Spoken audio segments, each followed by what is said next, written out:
Law 37. Create compelling spectacles. Judgment.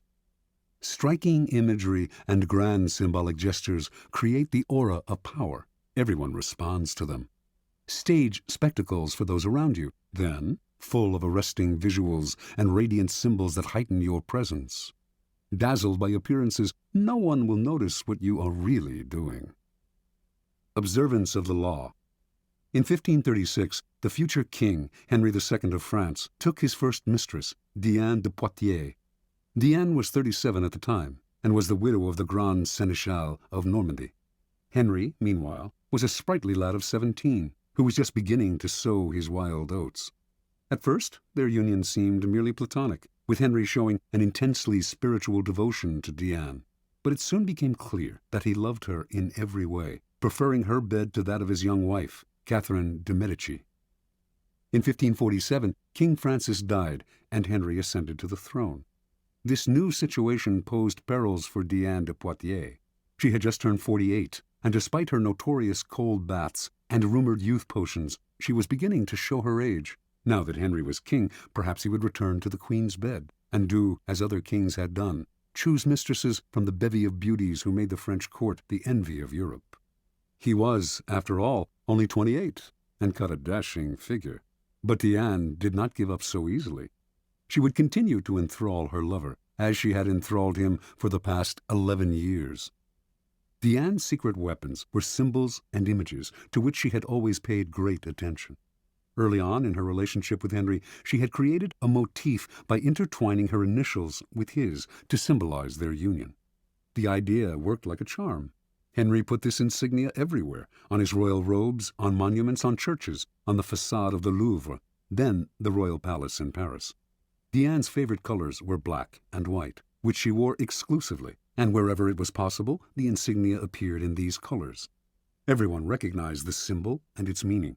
Soon after Henry took the throne, however, Diane went still further. She decided to identify herself with the Roman goddess Diana, her namesake. Diana was the goddess of the hunt, the traditional royal pastime, and the particular passion of Henry. Equally important, in Renaissance art, she symbolized chastity and purity. For a woman like Diane to identify herself with this goddess would instantly call up those images in the court, giving her an air of respectability. Symbolizing her chaste relationship with Henry, it would also set her apart from the adulterous liaisons of royal mistresses past. To effect this association, Diane began by completely transforming her castle at Aunay. She raised the building's structure and in its place erected a magnificent Doric columned edifice modeled after a Roman temple. It was made in white Normandy stone, flecked with black silex, reproducing Diane's trademark colors of black and white. The insignia of her and Henry's initials appeared on the columns, the doors, the windows, the carpet. Meanwhile, symbols of Diana, crescent moons, stags, and hounds, adorned the gates and façade. Inside, enormous tapestries depicting episodes in the life of the goddess lay on the floors and hung on the walls. In the garden stood the famous Goujon sculpture Diane Chasseresse, which is now in the Louvre, and which had an uncanny resemblance to Diane de Poitiers. Paintings and other depictions of Diana appeared in every corner of the castle. Aunay overwhelmed Henry, who soon was trumpeting the image of Diane de Poitiers as a Roman goddess. In 1548, when the couple appeared together in Lyon for a royal celebration, the townspeople welcomed them with a tableau vivant depicting a scene with Diana the huntress. France's greatest poet of the period, Pierre de Ronsard, began to write verses in honor of Diana. Indeed, a kind of cult of Diana sprang up, all inspired by the king's mistress. It seemed to Henry that Diane had given herself a kind of divine aura, and as if he were destined to worship her for the rest of his life. And until his death in 1559, he did remain faithful to her, making her a duchess, giving her untold wealth, and displaying an almost religious devotion to his first and only mistress. Interpretation. Diane de Poitiers, a woman from a modest bourgeois background, managed to captivate Henry for over 20 years. By the time she died, she was well into her 60s, yet his passion for her only increased with the years. She knew the king well. He was not an intellectual, but a lover of the outdoors. He particularly loved jousting tournaments, with their bright pennants, brilliantly caparisoned horses, and beautifully dressed women.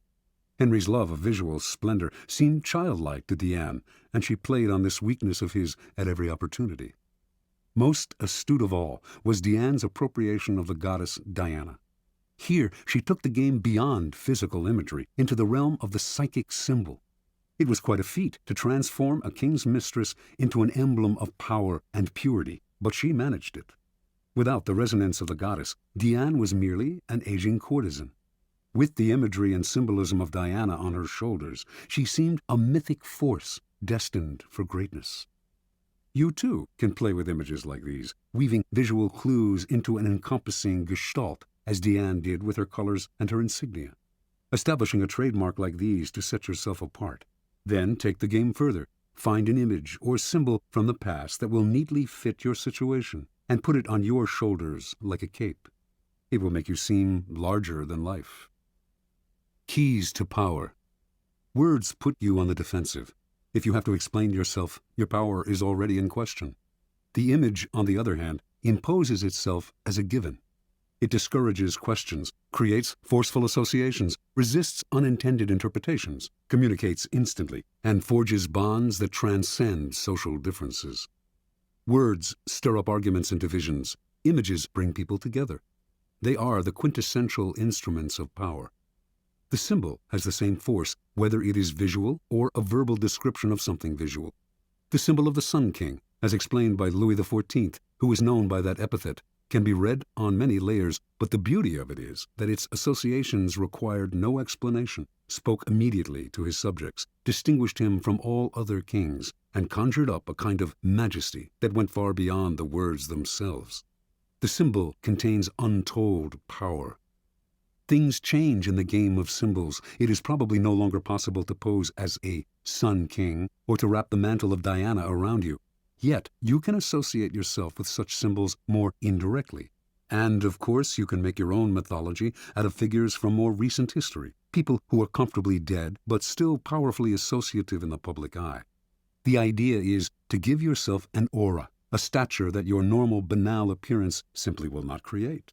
By herself, Diane de Poitiers had no such radiant powers. She was as human and ordinary as most of us, but the symbol elevated her above the human lot and made her seem divine. Use the power of symbols as a way to rally, animate, and unite your troops or team. Always find a symbol to represent your cause. The more emotional associations, the better. The best way to use images and symbols is to organize them into a grand spectacle that awes people and distracts them from unpleasant realities. This is easy to do. People love what is grand, spectacular, and larger than life. Appeal to their emotions, and they will flock to your spectacle in hordes. The visual is the easiest route to their hearts.